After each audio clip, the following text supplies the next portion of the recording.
Familiar with crypto? It's likely you know the name Vitalik Buterin. In 2015, Buterin and a team of co-founders launched a little tiny project called Ethereum, now known as the second largest cryptocurrency with incredible potential. Ethereum had a few other important founding members. One of these members was Charles Hoskinson. Just a couple of short years later, Hoskinson found himself at the center of a brand new project, launching Cardano. Named after the Italian mathematician Girolamo Cardano. Welcome to Crypto Codebreaker, your gateway to unraveling the mysteries of cryptocurrency. Don't forget to show your support by liking the video and hitting that subscribe button.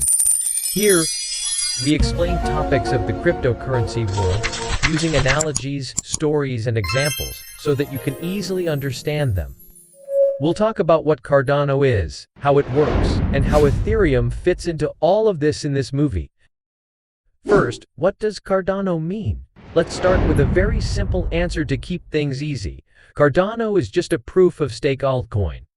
Listen to what the founder has to say about it to really understand what it means and why it's not just any altcoin. Hoskinson thought that cryptocurrencies would have three main issues. These are longevity, scalability, and interoperability. Here are some things we should talk about in order to understand why the job is being done. Number one is scalability.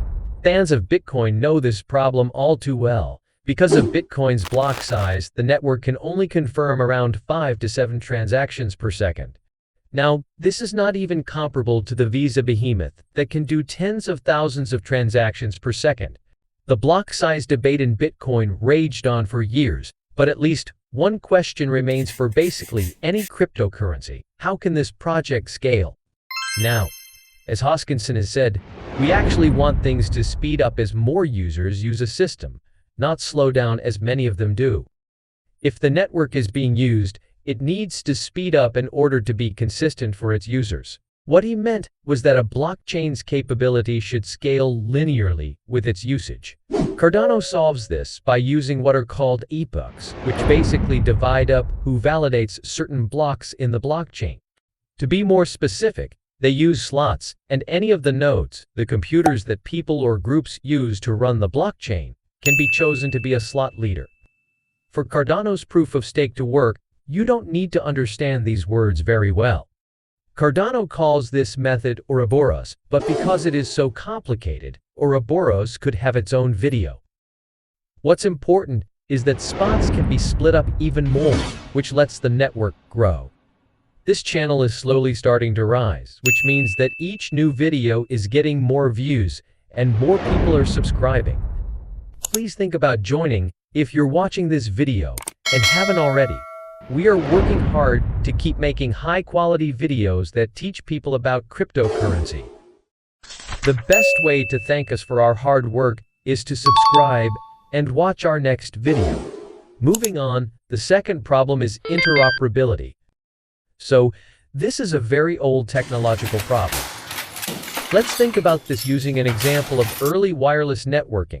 If you've ever wanted to set up a wireless network in your house, you know you have to connect your devices with a router so that the signal can reach your device. But what if your Apple iPhone only connected to Apple routers? It wouldn't be very useful if everybody had to get all the same hardware for everything from the ground up and from the same brand. And in fact, that would probably be considered a monopoly by the United States government. Then, how does Cardano make sure that crypto doesn't have the same issue? People can easily connect Cardano to other coins that use different blockchains by using the KMZ sidechains protocol. Basically, this is like quickly exchanging US dollars for Canadian dollars, euros, or any other currency. Cardano, on the other hand, knows it won't be the only cryptocurrency, so it's working on a way for other cryptocurrencies to work with it, using links. If you want to know more about how a blockchain bridge works on a technical level, you can watch our movie on the subject. Sustainability is the third problem. Now, if Cardano or any other coin is going to be a big part of our financial lives, we need a way to make sure the system stops breaking down. Because Cardano uses proof of stake instead of proof of work, many people say it is environmentally friendly. Environmentalism is a very controversial topic in the crypto world. No matter what we're talking about is the network's ability to keep going, keep making changes, and have a productive development community. Cardano solves this by establishing a treasury which collects fees and pays them to those who make contributions to the network. In short, Cardano is a self-sustainable cryptocurrency that has intentions of improving itself in the future, and it is developed with that in mind. Now, you'll notice that Cardano seems to be designed with one thing in mind: solving problems very rationally and logically. This is a project created and run by a man who used to be a mathematician. Now, this shows up in several ways, namely the fact that it was named after an Italian mathematician. The token, which actually carries value and is used on the network, is called ADA. So, Cardano is the blockchain and ADA is the coin. Now, this is not Americans with Disability Acts, but it comes from the name of a woman who is now considered to be the first ever computer programmer, Ada Lovelace. Charles Hoskinson has clearly shown a desire to take on big problems through methodical, reasoned, and problem-solving thinking, going beyond basic naming conventions. In the Cardano project, a lot of work goes into studying, writing papers, and even peer reviews to get feedback from other people. Some might even say Charles has a cult-like following, but he does provide live-streamed update logs to keep his fans informed. Although Cardano has its own style and logo, you may be wondering what makes it different from Ethereum. Lucky for you, we're going to talk about it now. We won't guess about their personal problems or disagreements, but according to the story, Hoskinson wanted Ethereum to become a for-profit business, while Buterin wanted it to stay a non-profit. Eventually, both of their wishes came true in some way. What happened? Buterin stuck with Ethereum, and Hoskinson took a break, which was soon followed by a proposal. Jeremy Wood, another co-founder of Ethereum, talked to Hoskinson about making a business that would assemble blockchain projects for businesses, states, and even other groups. This company became known as IOHK, or Input Output Hong Kong, and it's an homage to the engineering term and to the place that it was incorporated. So what does this have to do with Cardano, you ask? IOHK's main project is what we now know as Cardano. Although Ethereum and Cardano are both smart contract platforms, they do differ in several ways. The first is that Cardano has been a proof-of-stake blockchain from the beginning. This means that instead of Bitcoin's method of doing really hard math problems to mine coins, they validate transactions according to how many tokens the validator stake.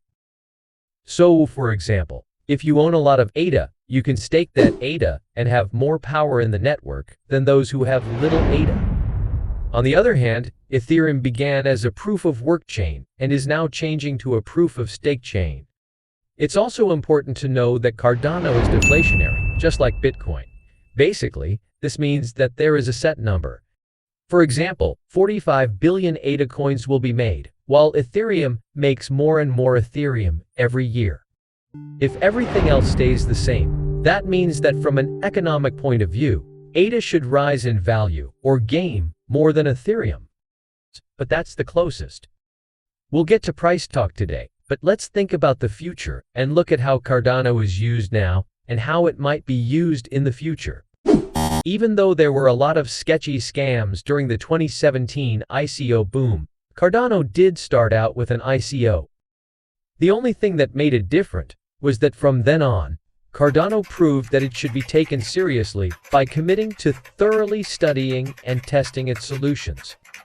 IOHK helped both the University of Edinburgh and the University of Wyoming support their blockchain and initiatives, and from there has launched into several real-world partnerships.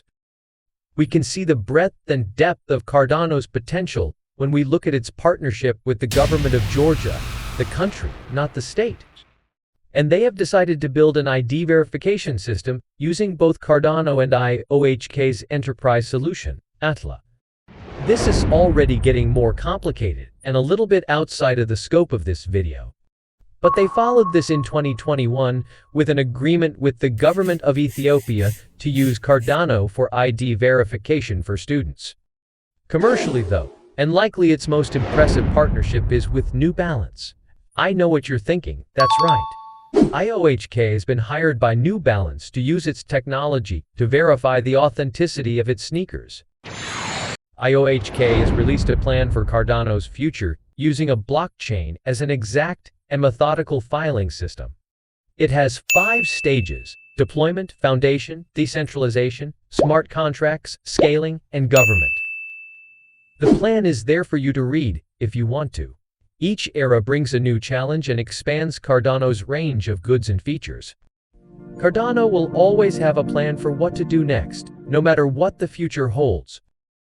This video is a little different than the rest of our videos because this was actually a coin, but that's all we have for Cardano today.